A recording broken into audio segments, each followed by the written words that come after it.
Deal analysis is the most important skill that you can have as an Amazon FBA seller. And over the last 3 years, I've made over £650,000 doing Amazon FBA. In this video, I'm going to be giving you guys my exact decision process for how I work out if a deal is worth buying, decide how many units to actually buy, and what to actually do after you bought that deal. Now really quickly, before we get into the video, I'm currently running a offer on my mentorship program when you can get full access for just £290 per month. You can learn more by booking a call from the video description down below. There'll be a link at the top. So without further ado, let's get into the video. There are 3 main ways for finding profitable products to sell on the Amazon website. Those are online arbitrage, retail arbitrage, and Amazon to Amazon sourcing. So first, let me explain retail arbitrage.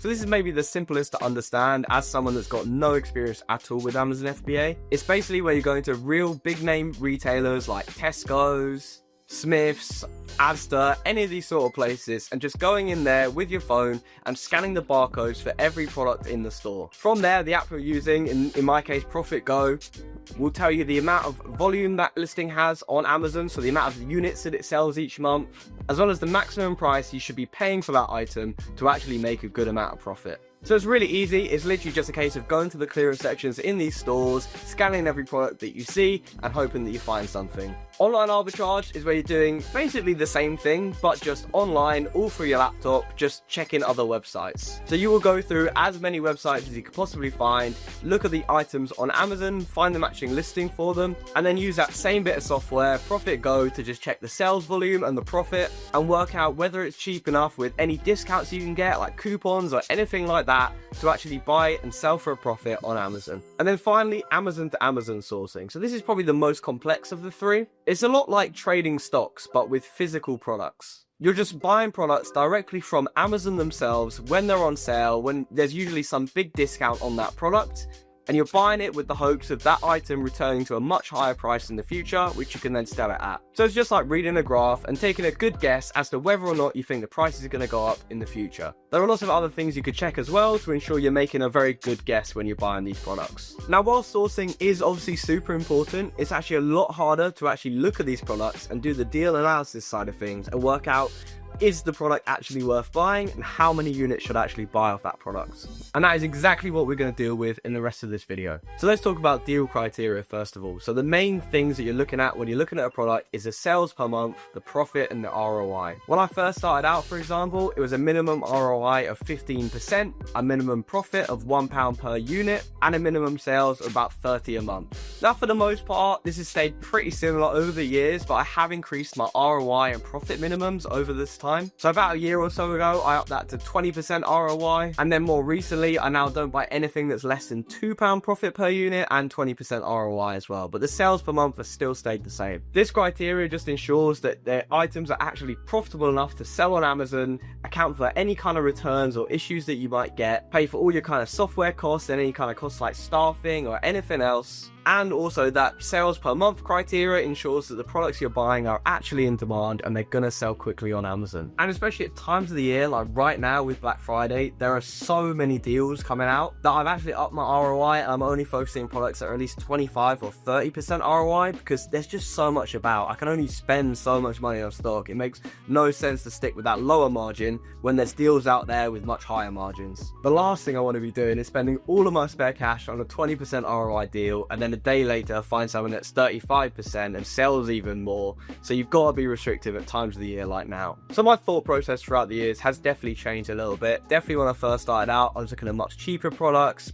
like in the beauty category, which is super common for new sellers to be doing when they're doing Amazon FBA. Nowadays, I lean more towards the expensive products just because you find less competition with them because there's just higher risks with returns and customers doing fraud and all sorts of stuff like that. And I just have a higher risk tolerance, so I'm happy to kind of take that risk to make some money. So that's how I've kind of changed things category wise, and I'm definitely happy with that change. But that said, I have actually started buying a few more cheaper products. I think just doing a bit of both because, you know, why not? It makes the most sense to kind of spread your risk over as many products as possible. Quantity wise, things have definitely changed over the years. I'm a lot more confident with my deal analysis nowadays, so I'm happy to drop, you know, 20, 30, even £50,000 on a single product if I'm just super confident that it's going to be worth my time. Definitely when I first started that, I didn't have the funds to do that, let alone and the kind of balls to do it, because I just didn't really quite know what I was doing, and I'm quite glad I didn't do that, because I'm sure I would have lost a lot of money in the process. That's just why deal analysis is just so important. I'd say one of the biggest jumps product-wise in terms of how much I spent on a single product was back in 2023 when I bought a huge amount of quite expensive graphics cards for computers. I spent about £40,000 on this product line. I bought a huge number of units, and it did pay off. I made a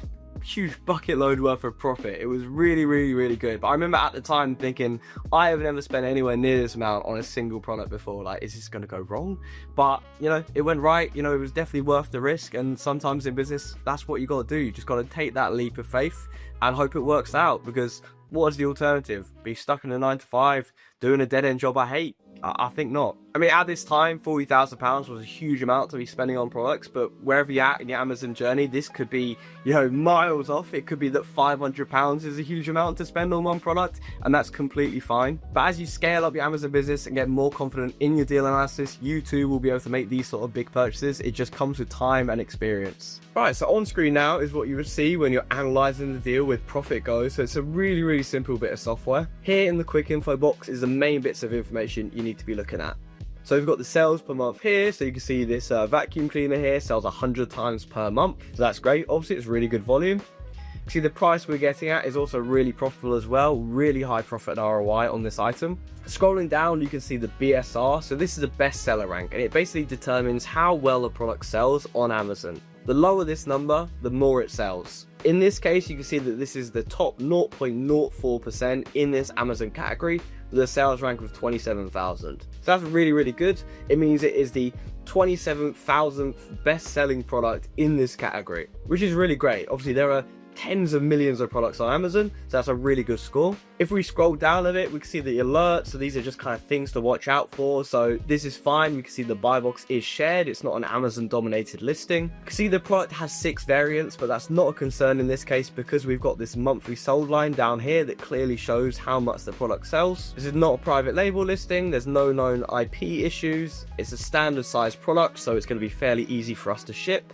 It's not a meltable product, so it's not something that you can't send to Amazon in the summer months, because it's like a chocolate bar or something that just melts in the warehouse. It is dangerous goods, so it means that we have to just go through an extra loop to first sell this product in the first place, but that's really easy. You just apply for dangerous goods through the Amazon Seller Central page. So none of these are really a concern, and we're approved to sell this product as well. Down here we've got the price chart, so on this we can see currently, the item is at £129. So that is this pink line on the graph. That's basically what you want to be looking at, the BB or buy box line. Don't just look at the FBA new price or Amazon price. The buy box price is what actually matters, because that's where it's going to be getting sales. So we have a look at right now, it's £129. Previously in the past 39 days, it has been 117, so it has been lower, which is something you want to look out for. You know, if the price is really elevated right now and it's been lower in the past, that could be a red flag. But in this case, 117 is still going to be super profitable for this item, because we're just getting it so cheap. See the monthly sold line as well, which is really important. This has been really consistent over the past 90 days, so that's not a concern. It's bouncing between 100 and 200 units per month, so that's really good volume. And down here we've got the offer count as well, this purple line, which is another important metric to be looking at. That just tells you whether or not there's lots of people jumping on this listing. If we zoom out to the past 365 days, so the past year of history, you can actually see that back here all the way in January, it was going for about £110, and then about 170 people found this item at the same time, and you can see the BB line, the pink little dot on the graph. You can see it goes all the way down to £67 it was selling at. So you really see, you know, if you see this purple line jumping up, you might want to avoid that product, because when you have this many sellers on one single listing, it just means the price is going to go down and down and down as other people compete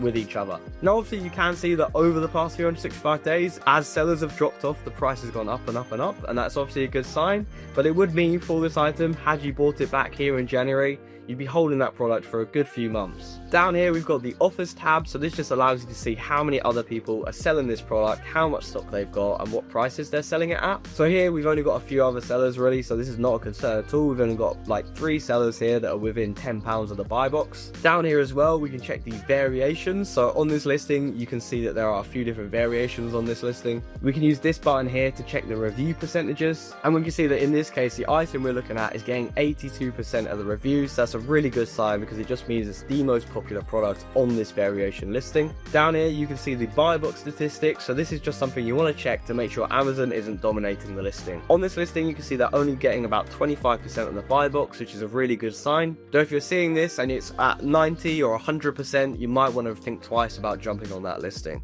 So as I said earlier in the video, the minimum criteria I use is 20% minimum ROI, £2 profit, and about 30 sales per month. This ticks all of those boxes, so this is a definite buy. So now I've decided I do want to buy this product. It's a good deal, the profit and ROI is great, the sales volume is there, but how many should I actually buy? So the calculation is really simple. I just look at the amount of competitive sellers near the buy box.